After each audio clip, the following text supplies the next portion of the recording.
여러분, 오늘 두 번째 녹화를 합니다. 오늘 2025년 4월 12일 토요일 오후 4시 12분을 가리키고 있습니다. 이번에는 일론 머스크. 여러분들 이 사람 잘 알잖아요. 예전에는 빌 게이츠가 세계 최고의 갑부라고 했는데, 이제는 이 사람이 세계 최고의 갑부라고 합니다. 근데 요즘에 트럼프 행정부의 무슨 또 정부의 중요 직책으로 정부에 들어갔잖아요. 하여튼 근데 이 일론 머스크입니다. 사람 너무나 유명하잖아요. 한번 봅시다. 일론 리브 머스크. 출생은 1971년 6월 28일. 현재 53세라는 거죠. 남아프리카 공화국 프리토리아라는 곳에서 태어났고, 현재 살고 있는 곳은 미국 텍사스주 오스틴이라는 곳에서 살고 있다고 합니다. 오스틴.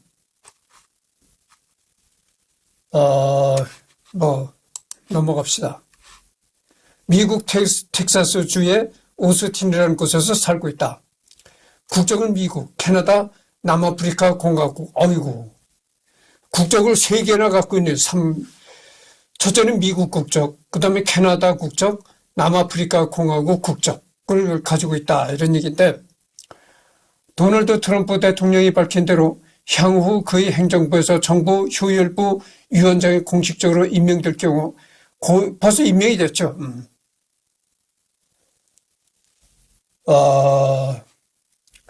키는 188cm라고 나와 있습니다. 188. 그러니까 기업인 엔지니어 투자자. 그러니까 188이라면 서양 사람 중에서도 작은 사람이 아니죠. 현직은 테슬라. 테슬라의 CEO다. 테슬라 경영자죠.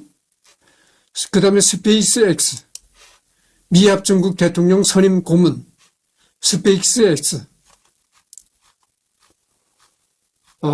여기 보면은 스페이스X가 2002년 3월 14일 설립했다. 설립한 지가 23주년이 되었다. 미국 텍사스주 스타베이스에 있고, 항공우주, 발사체, 우주선, 소형 위성 등, 페이로드 발사, 대행, 우주여객, 위성인터넷 서비스 등, 위성인터넷, 그러니까 지구 궤도에 저위성을 올려가지고, 위성인터넷을 한다는 거죠. 우리나라도 곧 이 위성인터넷 올란 모양이에요. 근데 우리나라 같은 경우에는 워낙 유선 인터넷이 잘 촘촘히 돼 있어서, 특별한 게 아니면은 위성 인터넷이 필요 없다고는 봅니다. 보링 컴퍼니 이사회 의장, 뉴럴링크 이사회 의장, AI 홀딩스 이사회 의장, 그다음에 학력은 퀸스 대학교 경영학을 중퇴했다. 퀸스 대학교 경영학을 중퇴했다. 이렇게 나오네요. 그리고 펜실베니아 대학교에서 경제학 물리학 학사. 그러니까 펜실베니아 대학은 졸업했네요. 그다음에 스탠퍼드 대학에서 재료과학 박사 과정을 밟다가 중퇴했다. 그러니까 퀸스 대학교와 스탠퍼드 대학교는 이제 중퇴를 했고, 펜실베니아 대학교는 졸업했다 이거네요. 재산은 4,860억 달러, 한화로 약 712조 6,400억. 여러분, 재산이 712조면 말이죠. 엄청난 돈입니다. 엄청난 돈. 네. 서면 이렇게 했네요. 개요. 미국의 기업인 행정가, 남아공에서 태어나 캐나다를 거쳐 미국에 정착했다. 미국, 캐나다, 남아공 3중 국적을 보유하고 있으며 미국 텍사스주 오스틴에 거주하고 있다.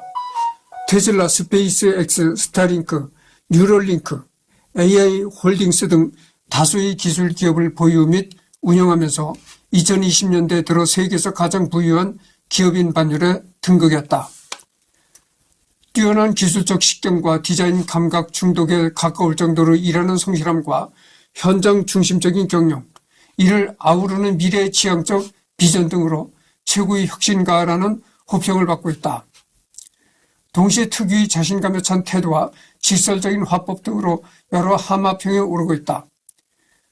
현재 세계에서 가장 큰 영향력과 인지도를 지닌 기업인이자 세계 최고의 부자이다. 이런 얘기입니다.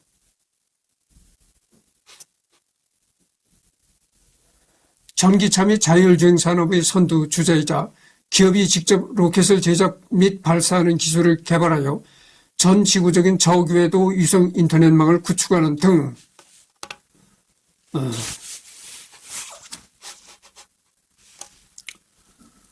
그래서 현재 이 일론 머스크가 세계에서 최고가는 이 부자라는 거죠.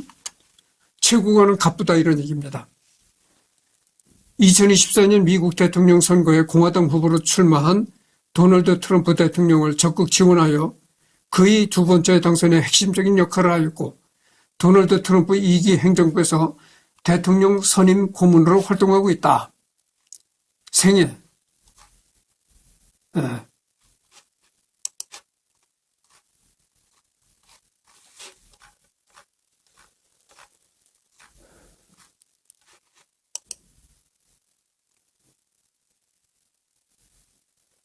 그러면 건 이제 그 화성 테라포밍, 그러니까 화성을 이제 뭐 사람이 인간이 거주가 가능하게끔 그렇게 테라포밍 한다는 거. 그다음에 소행성 채굴, 탄소 포집, 하이퍼루프. 좀 첨단의 그런 사업들을 하는 것다는 거죠.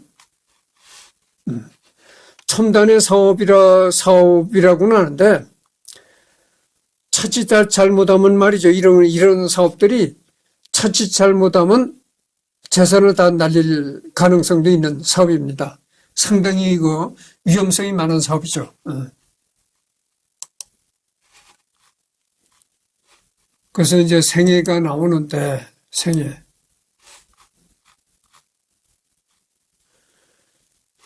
초기 생애.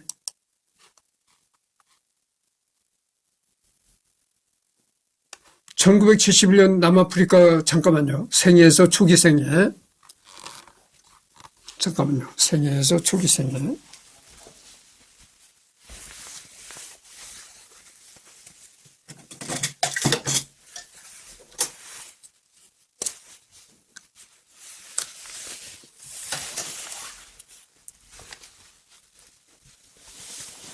이 사람도 자료가 많을 것 같아서 말이죠. 자료가 많게 되면 길을 잃어버리기 쉬워요. 그래서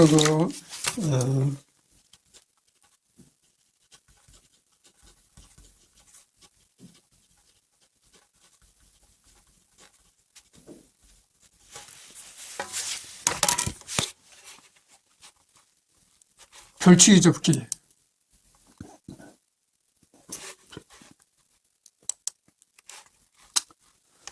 유년기. 초기 생애를 볼까요? 초기 생애. 유년기 1971년 남아프리카 공화국 프리토리아에서 유명 엔지니어이자 자산가인 부친 에롤 머스크와 패션 모델인 모친 메이 머스크 사이에서 이남일녀 중 장남으로 태어났다. 어린 시절 3남매 사진 포함 기사, 머스크의 친증조부 해리 머스크가 잉글랜드 서포크에서 영국 식민지 시절의 남아공으로 이주한 것이 그 시초다. 그러니까 여러분들 일론 머스크는 1971년 남아프리카 공화국 프리토리아라는 곳에서 태어났다. 그러네요. 아버지인 에롤 머스크가 남아공에서 최연소로 기술사 자격을 취득한 우수한 전기 기술자여서 어린 시절 머스크 일가는 상당히 부유했다고 한다. 거기다 에롤 머스크는 젊은 시절 에메랄드 광산 채굴권을 헐값에 구입해 막대부를 축적했던 것으로 알려져 있다. 인디펜던트지에 의하면 에롤 머스크는 언론과의 인터뷰에서 그 당시 우리는 매우 부유했습니다. 돈이 너무 많아서 금고의 문을 닫을 수도 없었습니다. 일론 머스크가 태어난 집은 일론 머스크의 아버지가 그 금광채굴을 해가지고 남아공에서 엄청난 돈을 벌었다는 겁니다. 이 금고에 돈이 꽉 차가지고 문을 닫을 수가 없었다. 이럴 정도로. 그러니까 한마디로 돈이 썩어났었다. 이런 얘기도 되겠습니다. 라고 너스레를 떨었다. 애슐리 반스가 쓴 일론 머스크 미래의 설계자에 따르면 어린 시절 머스크 일가의 집은 프리토리아에서 가장 큰 집 중 하나였고 에롤은 가족들과 자주 해외여행을 갔다라고 설명하고 있었다. 당시 남아공은 백인 사이에서도 빈부격차가 엄청나서 해외여행이라 해도 레소토, 에스와티니를 가는 정도였다. 컴퓨터에 흥미를 가졌던 10살 때 코모도어 VIC-20 컴퓨터를 살 수 있었다.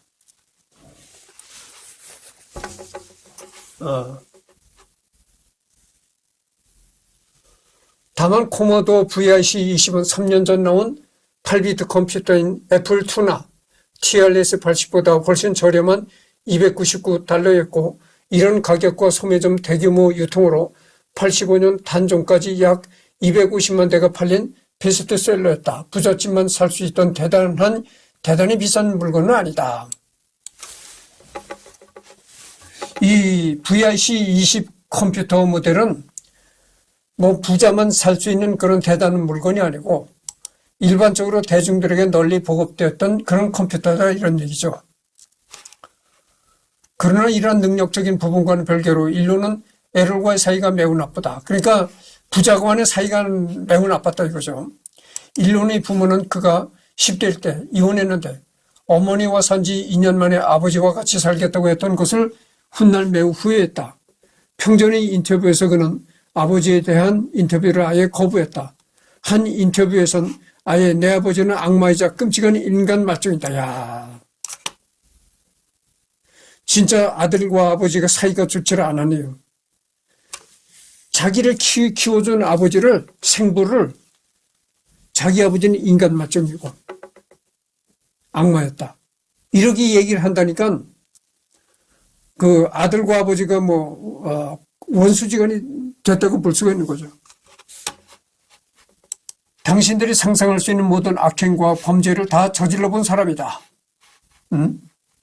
아들이란 사람이 아버지를 이렇게 인간 말종이고 악마였다고 하니까 완전히 부자 간의 연을 끊었다고 봐야 되겠죠. 라고 말하면서 인터뷰 도중에 울기까지 했다. 자기 아버지는 악마이자 끔찍한 인간 말종이라고 하면서 그 말하면서 울먹였다. 이런 얘기입니다. 이에 에롤이 철 좀 들어라고 다시 아들을 공격하는 등 부자 사이가 완전히 틀어진 걸로 보인다. 청소년기 남아공에서의 학창시절 그는 몸이 허약한 데다가 내성적이며 직설적인 성격, 독특한 성씨 때문에 학우들로부터 따돌림과 더불어 폭행까지 종종 당했다고 한다. 몸이 허약했다? 그거는 참 인정하기 어렵네요. 나는 어렸을 때서부터 내가 이 시간에 내가 여러분들한테 누누이 고백했잖아요. 나는 어렸을 때서부터 몸이 약하다. 이런 얘기를 나를 가르치던 선생님들한테 내가 많이 들었다. 그게 내가 왜 몸이 약했었냐면은 내가 체중이 상당히 가볍습니다. 지금도 내가 지금 여러 가지 여건으로다가 체중이 한 5kg 정도 내가 빠졌어요. 나는 원래 이렇게 말른 체질이니까 더 빠질 것도 없는데 하여튼 최근에 들어서 5kg 정도가 빠졌다 이 말이죠. 그러니까 원래 가벼운 사람이었는데 5kg 정도가 빠졌으니까 더 이제 가볍게 됐다 이런 얘기입니다.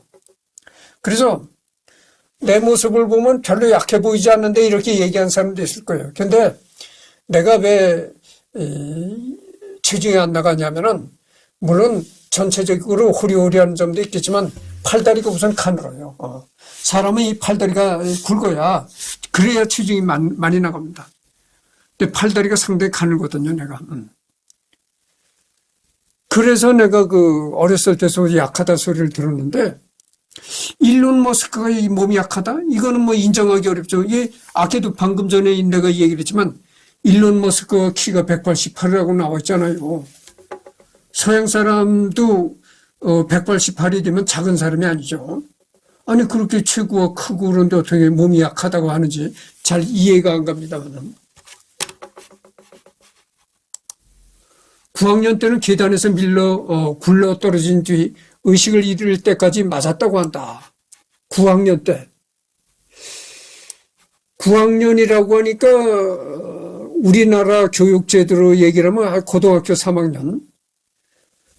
고등학교 3학년 때 그 같은 학부들에게 폭행을 당해가지고 계단에서 밀려가지고 굴러 떨어진 뒤에 의식을 잃을 때까지 맞았다고 한다. 일론 머스크가 그랬다는 거죠. 참 덩치값도 뭐 한마디로 얘기하면 덩치값도 못하네요. 키가 188이고 그런 덩치 왜 이렇게 참. 이때 코의 재건 수술했으며 후유증이 지금도 남아있어 호흡에 문제가 있다고 한다. 여기에 더불어 상수는 부모님이 이혼에다 같이 살던 부친과의 불화로 인하여 일론은 삶의 의미와 목적이 무엇인지 의문을 갖고 우울함을 겪은 후 하루 종일 책을 읽으며 독서에 더욱 집중하기 시작한다. 그리고 공상에 자주 잠기는 성격이었으며 이런 성향 때문에 모친 메이 머스크에 의하면 운동에 그다지 소질이 없었고 또래에 인기가 없었다고 한다.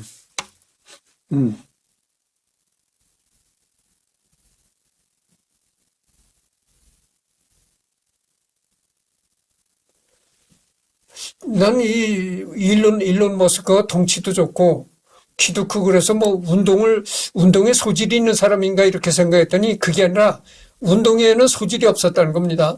그러니까 이 일론 머스크가 보기에는 덩치가 커 보이고 당당해 보여도 사실 속내를 들여다보면 뭐 별거 아니네요.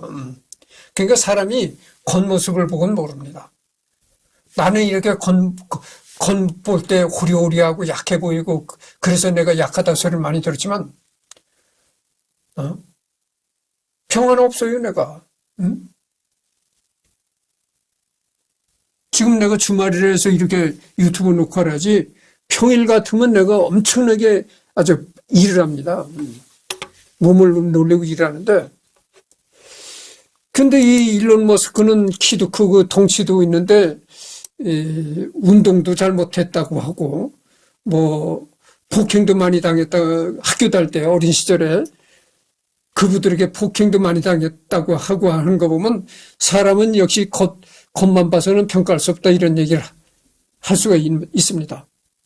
이렇게 덩치는 커 보이고 그런 사람도 의외적으로 허약한 사람이 있고 나같이 겉모습은 아주 약해 보이는 사람도 아주 강단 있게 살아간 사람이 있어요. 내가 그렇다고.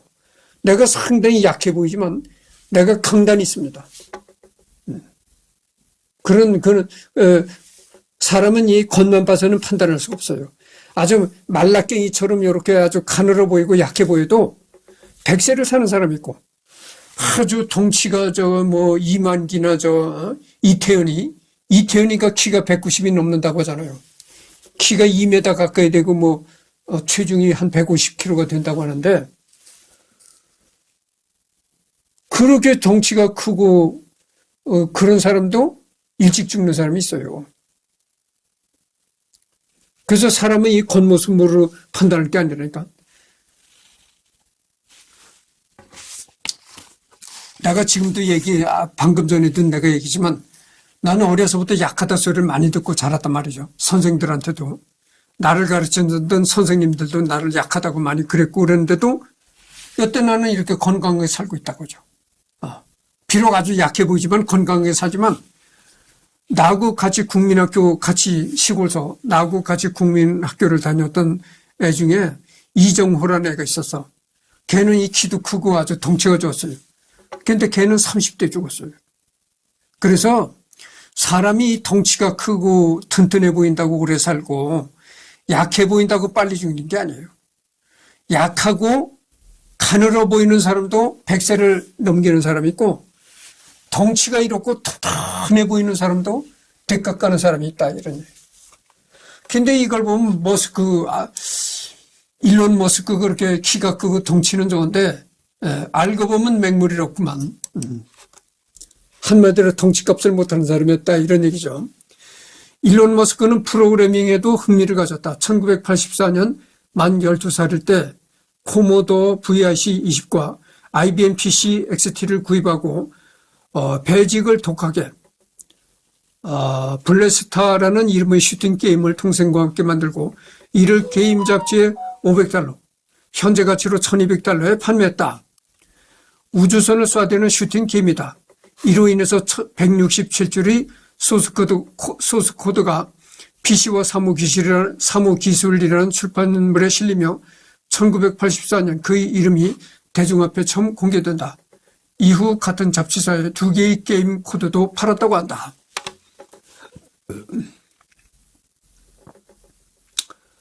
그러니까 그 컴퓨터 게임 만드는데도 상당한 소질이 있었다. 그런 얘기입니다. 또한 엔지니어였던 부친이 기술을 전수해준 덕에 모형 로켓을 만드는데도 취미가 있어서 가솔린과 각종 화학약품을 혼합하여 로켓 연료를 만들곤 그걸 자작 로켓에 넣어 발사하는 것을 즐겼다고 한다. 그러니까 뭐 화성 테라포밍 이런 거를 연구하는 그런 사업을 하는 사람답게 어려서부터 이렇게 로켓을 만들고 그런 그 아주 취미가 있고 그런 장난감을 가지고 놀았다 이런 얘기죠. 다만 학교 시스템에 회의를 느꼈고 물리학, 수학, 프로그래밍 등 특정 분야만을 편애했기 때문에 전반적인 학업 성적이 우수하지는 않았다고 한다. 특히 종교와 언어 수업을 매우 싫어했다고 한다.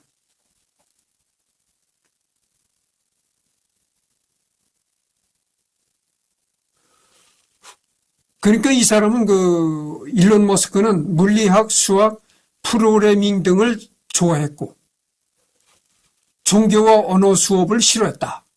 이런 걸 보면은 일론 머스크의 성향을 알 수가 있습니다.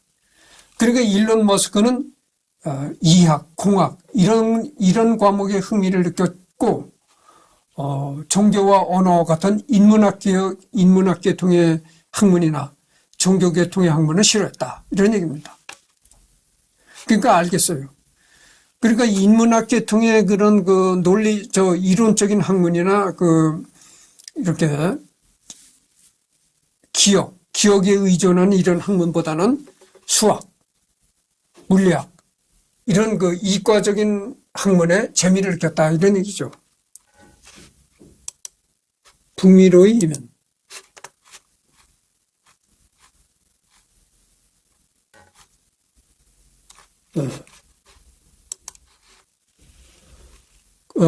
그 다음에 이제 캐나다로 이민을 한 거죠. 북미. 10대 초반부터 부친에게 미국으로 이민을 가자고 계속 졸랐으며 이후 청소년 시기를 거쳐 냉전이 끝난 90년대는 세계가 미국을 중심으로 움직이고 있다고 확신해서 미국에서 유학하고 정착하는 걸 목표로 삼는다. 그런데 당시 남아프리카 공화국은 징병제를 시행 중이었고 남아공 국적자였던 머스크도 입영 대상자였다. 머스크는 아파르트 헤이트 등 일종 인종 갈등이 만연한 남아공 사회의 경멸감을 느꼈기 때문에 국가를 위하여 군 복무를 하며 시간을 낭비하고 싶지 않았다고 한다. 그러니까 남아공에서 어린 시절을 살면서 미국을 동경했다 이렇게 말할 수가 있습니다. 미국은 세계를 움직이는 국가다. 뭐 이런 식으로 생각을 해가지고 미국을 동경했는데 이 남아프리카 공화국은 징병제를 실시하고 있다고 합니다. 우리나라처럼. 그래서 징병제를 실시해서 군을 모집하는데 이 군복무를 이제 필요하지 않았다 이런 얘기죠. 처음에는 자신의 외할아버지가 미국 시민권자라는 근거를 들어서 미국 시민권을 신청했지만 이내 심사에서 탈락하고 말고 자택에서나 그가 17살 때가 됐을 때 부모 중에 한 사람만이라도 시민자이면 자녀에게 캐나다 시민권을 줄 수 있도록 법이 개정된 덕분에 캐나다로 건너가 미국 진출의 발판을 마련하게 된다. 캐나다는 미국과 지리와 문화적으로 근접한 데다가 미국 영주권 혹은 시민권을 취득하기 용이했기 때문이다. 머스크는 입대를 미루고 캐나다 이민 성공을 위해서 캐나다 이민 성공을 위해서 실제로 학업은 게을리했지만 서류상 강점을 갖기 위해 남아공에서 프리토리아 대학교를 다니며 1년간의 절차를 거쳐서 새로운 법에 따른 절차를 준비했고 캐나다 당국으로부터 입국을 허가받는다. 그러나 1989년 6월에 캐나다로 떠난 17세의 머스크는 엄청난 고생을 하게 된다. 머스크가 에롤과 멀어지고 난 후 어머니인 메이 쪽은 돈이 별로 없어서 타국으로 떠나는 머스크에게 돈을 대줄 수가 없었고 증조부가 있을 것으로 예상되던 몬트리올의 집엔 다른 사람이 살고 있었다. 알고 보니 몬트리올의 친척들은 머스크가 오기도 전에 캐나다에서 미국 미네소타로 이민 갔던 것이었다. 때문에 1년가량 캐나다 전역을 방랑자처럼 이리저리 떠돌아다니며 농장에서 밭일을 하고 제재소의 유독한 보일러 폐기물을 치우거나 전기통으로 통나무를 자르는 등 인력시장의 구전일을 하며 살았다. 그래서 예전에 캐나다에 일론 머스크의 친척들이 있었는데, 그래서 친척들이 아직도 캐나다에 살고 있을 것이라 이렇게 생각해서 막상 캐나다로 가니까 이미 친척들은 다 미국으로 떠난 뒤였고, 캐나다에선 뭐 아는 사람이 없었다.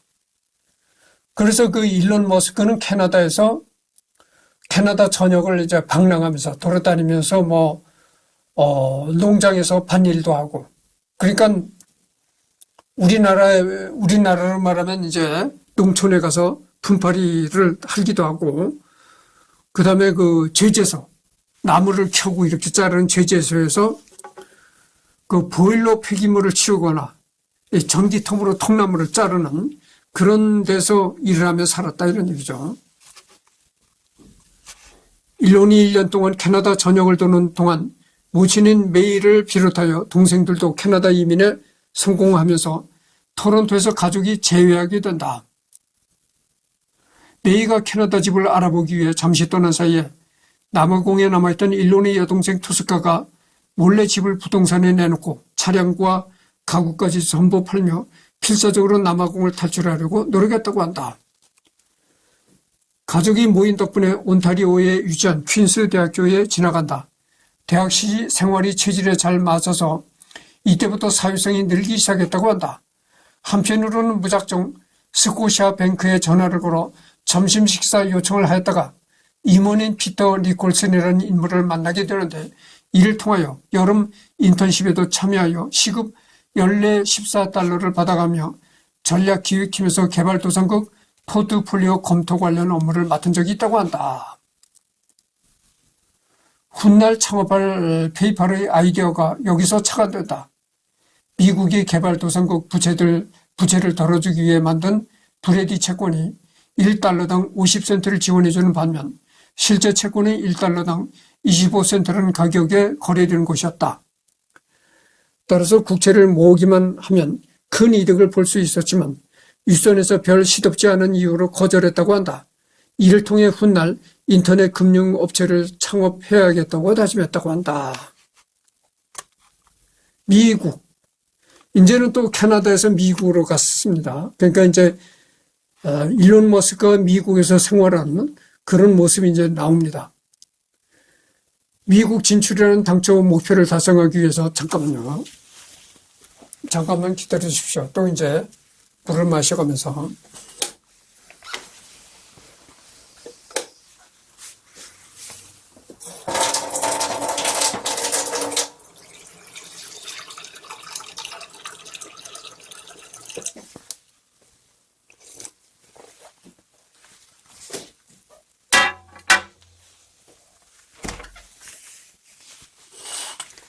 방안이 지금 봄이잖아요. 이 봄이라 방안이 상당히 건조합니다. 그래서 자꾸 입으로 이렇게 많이 입을 올리다 보면 좀 건조해져요. 그래서 물을 벌컥벌컥 마시는 게 아니라 조금씩 목을 축이는 정도로만 하는 거죠.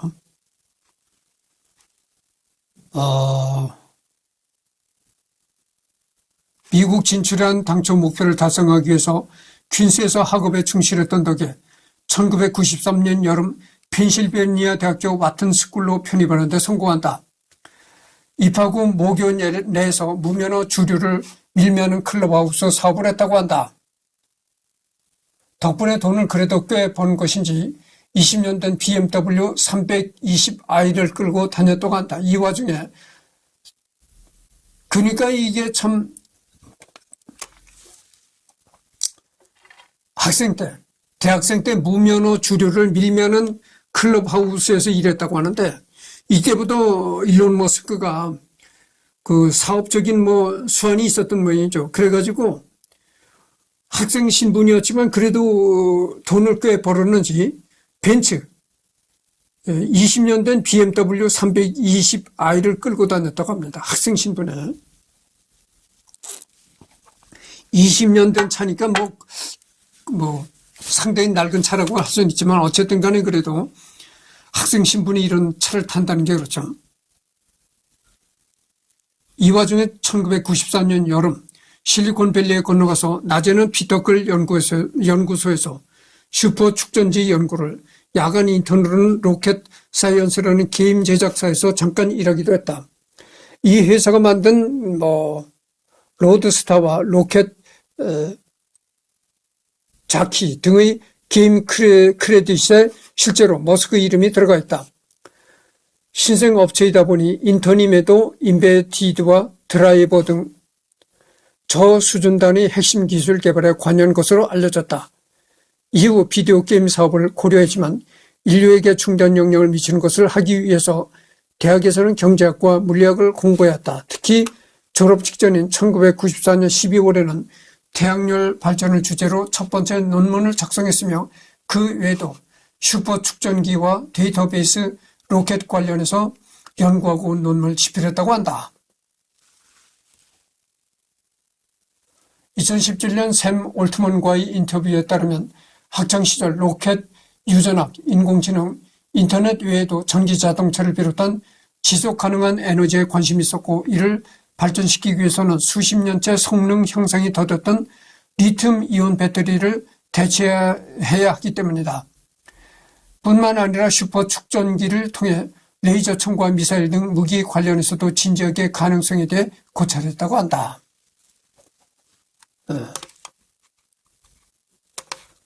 결국 재미는 있었지만 그의 범지구적 공상에는 미치지 못했던 비디오 게임적 진로를 접고 본 전공을 이어 고체 물리학 슈퍼 축전기 분야로 1995년 스탠퍼드 대학교 재료공학 박사과정에 합격한다. 하지만 야후와 넷스케이프 등을 통해 발전해가는 포털과 웹 브라우저 등 인터넷 사업의 풍부한 잠재성에 매료되어 창업의 길로 들어서기로 결정하면서 실리콘밸리로 이주하여 입학도 채 하기 전에 합격 통지만 받고 휴학을 신청했는데 이후 등록을 하지 않아 자동 제적되었다. 그는 창업하기 전에 본인에게 얼마 정도가 필요한지 알아보기 위한 일종의 실험을 했다. 이른바 일론 머스크의 욕구 실험이라고도 알려져 있는데 하루를 1달러로 살아가는 것이었다. 그는 창업을 앞두고 혹시나 실패했을 때 뒤따를 가난을 감당할 수 있을지 고민했고 1달러 프로젝트에 돌입했다. 일론은 대형 마트에서 냉동 핫도그와 오렌지 30달러치를 사서 컴퓨터를 끼고 한 달 동안 매일 그것들만 먹고 생활했다. 돈이 없는 삶이 어떠한지를 직접 체험해 본 것이다. 한 달을 지내다 보니 살만했다고 한다.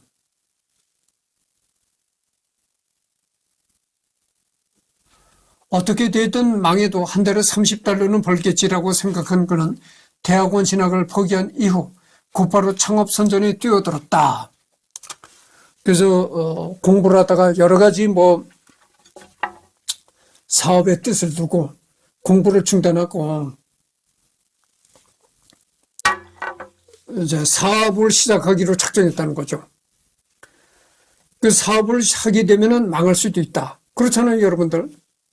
사업을 하면은 반드시 그 사업이 잘 된다는 보장을 할 수가 없잖아요.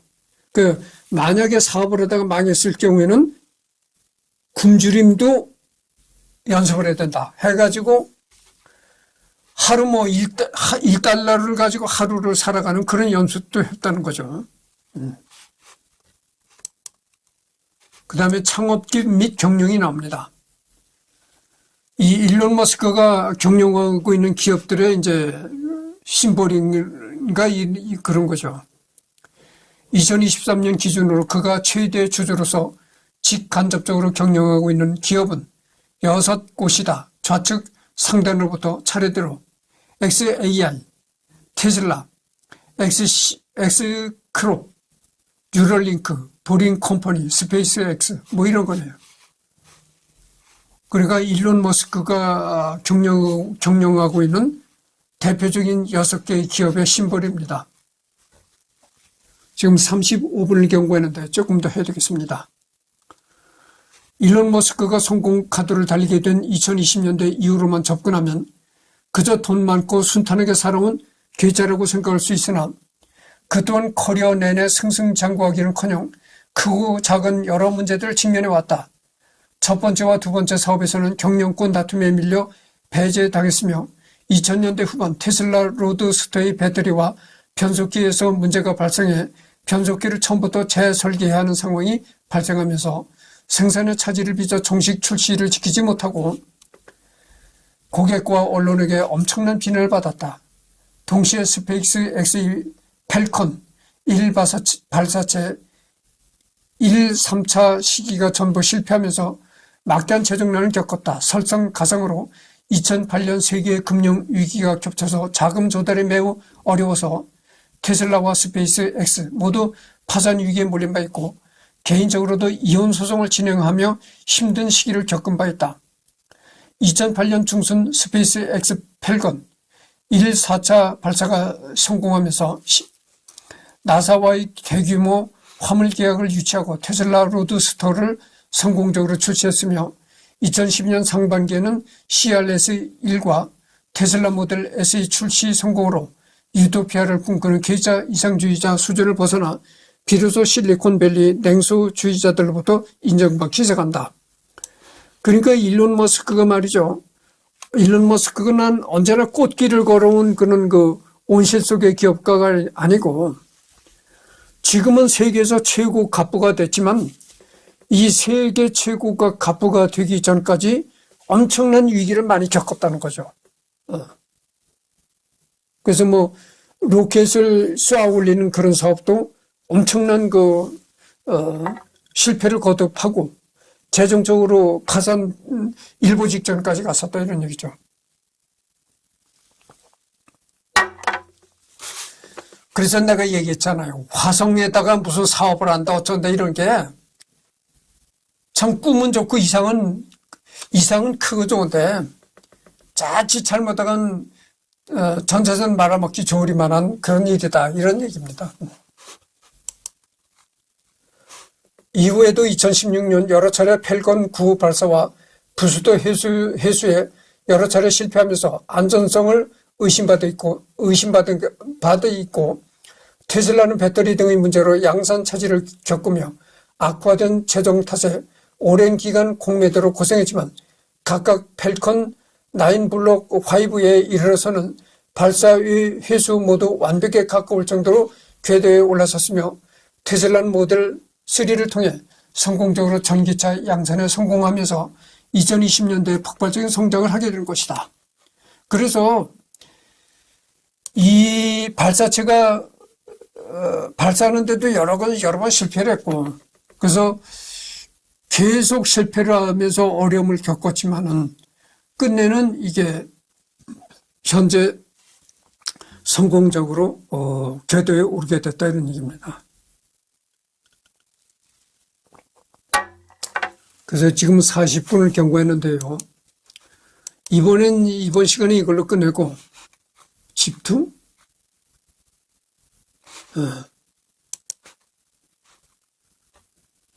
다음에는 여기 집투를 하도록 하겠습니다.